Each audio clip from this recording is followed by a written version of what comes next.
Welcome to VTTV. Today we're here with... My name's David Melding. I'm one of your assembly members. I work in the Senedd in Cardiff Bay. What qualifications did you need to get your job?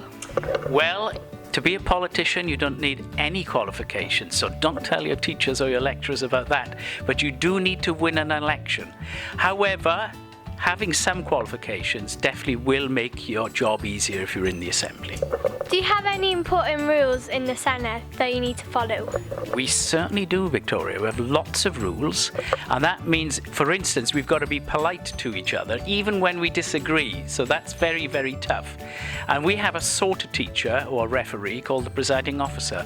And if you, if you're rude and you don't listen, you can even get thrown out. And we don't have detention, but we do have some rules that mean you better listen and you better be respectful so that you can have a good discussion about the subjects that we're talking about.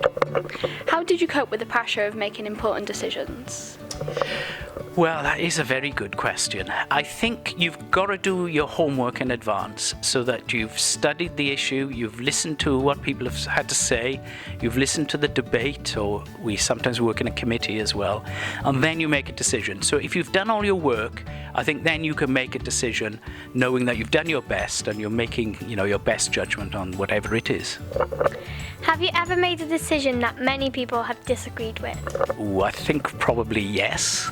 You're going to ask me which one now, aren't you? So I can't really think of one offhand. But, sometimes we have to make a decision about a long-term matter. So this may be something that will really bring benefits in 5 or 10 or 20 years, but at the moment is very tough. You might turn a street into just for pedestrians only, and then lots of people who drive cars or shopkeepers might not like that. So that's an example of something you do that has a lot of short-term difficulty, but then you're hoping that people will appreciate the change later on.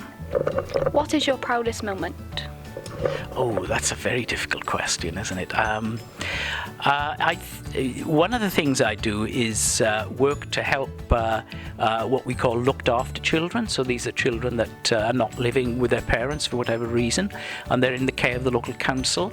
And I've done a lot of work over the years on this subject, and I've established a special committee in the Assembly to look at this and ways in which we can improve services and support for those people. So I think that's the work that's given me the most satisfaction. What is the best thing about your job? I think no day is the same, so there's always change. You never quite know what's going to happen. It's a bit like doing this interview, isn't it? I didn't know I was going to meet you, Victoria, or you, Emily, and it's getting out into the community and seeing what's going on, and that's really nice, and it's so unpredictable and inspiring, so that's what I like best.